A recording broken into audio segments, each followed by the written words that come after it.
ప్రణతి television వీక్షకులందరికీ నమస్కారములు. కర్కాటక రాశి మరి శనికేతువుల యొక్క వక్ర సంచార స్థితిగతులు ధనుస్సు రాశిలో ఉన్నాయి గనక దాని యొక్క ఫలితాలు ఎలా ఉంటాయి, కర్కాటక రాశి జాతకులు ఏ అంశాల్లో జాగ్రత్తలు తీసుకోవాలి అనేటువంటి విషయాల్ని క్లుప్తంగా తెలుసుకుందాం.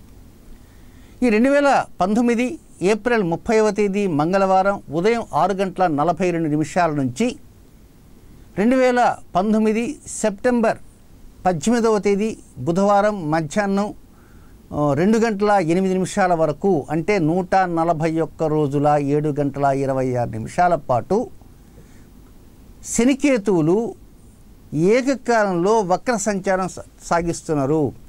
కనుక ఈ 141 రోజుల పాటు కర్కాటక రాశి జాతకులు అనేక అంశాల్లో జాగ్రత్తలు తీసుకోవాలి. ఎలాంటి అంశాల్లో జాగ్రత్తలు తీసుకోవాలి? మీకు ఏదైనా ఖర్చు ఎక్కువగా ఉండేటువంటి అవకాశాలు ఉంటాయి. ఆ ఖర్చు అనేటువంటిది తెలియకుండానే వచ్చే అవకాశం ఉంటుంది. ఆ ఖర్చును తగ్గించుకోవటానికి ప్రయత్నం అంటూ చేయాలి. ఖర్చు ఒకేసారి వస్తే ఎలా తగ్గించుకుంటాము? తగ్గించుకోవడం లేదు కదా.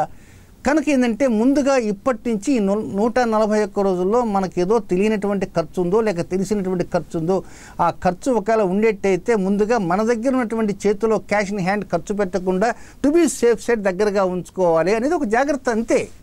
ఉన్న డబ్బంతా ఖర్చు పెట్టుకుంటే ఎట్లా? లేదా ఇదంతా ప్రత్యేకంగా ఎలక్షన్ సీజన్ కదా, ఏటీఎంలో డబ్బు దొరకపోవచ్చు, ఏదో అవసరం ఉండొచ్చు. కనుక ముందు జాగ్రత్త చర్యగా ఏటీఎం నుంచి డబ్బులు డ్రా చేసి ఇంట్లో పెట్టుకోవటమే జాగ్రత్త. కనుక ఏ సమయంలో ఖర్చు వస్తుందో చెప్పలేము. ఆ ఖర్చు ఒక ఆర్థిక విషయాలను కాదండోయ్.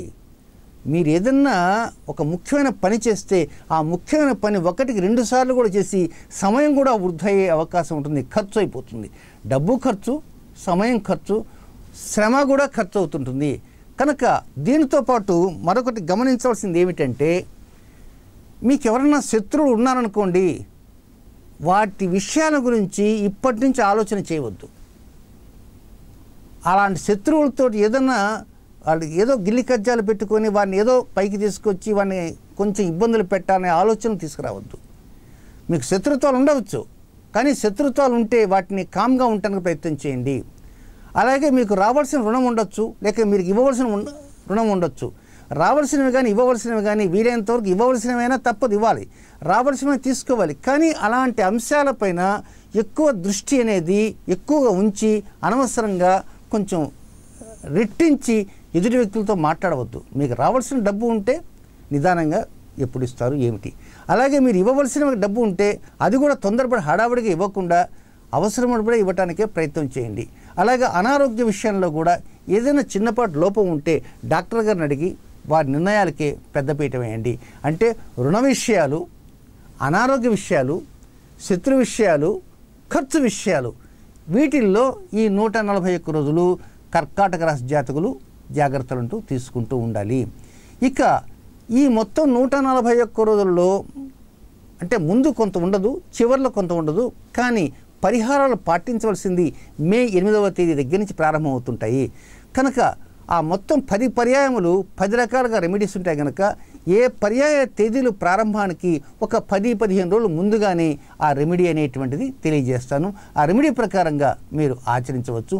ముందుగా రెమెడీస్ కనుక తెలియజేస్తే ఆ డేట్స్లో కన్ఫ్యూజ్ అయ్యేటువంటి అవకాశం వస్తుంది. అలాంటి కన్ఫ్యూషన్కి గురి కాకుండా ఉండటం కోసంగా ముందుగా 15 రోజులు ముందుగానే రెమెడీస్ అనేది మీకు వీడియో అప్లోడ్ చేస్తాను. ఆ అప్లోడ్ చేసిన వీడియోకి తగిన విధంగా మీరు ప్రయత్నం చేయండి. అనుకూల పరిస్థితులు పొందడానికి మీరు బాగా ఆలోచనని పెంచి ముందుకు నడవడానికి ప్రయత్నం చేయండి. కర్కాటక రాశి జాతకులు నమస్కారం.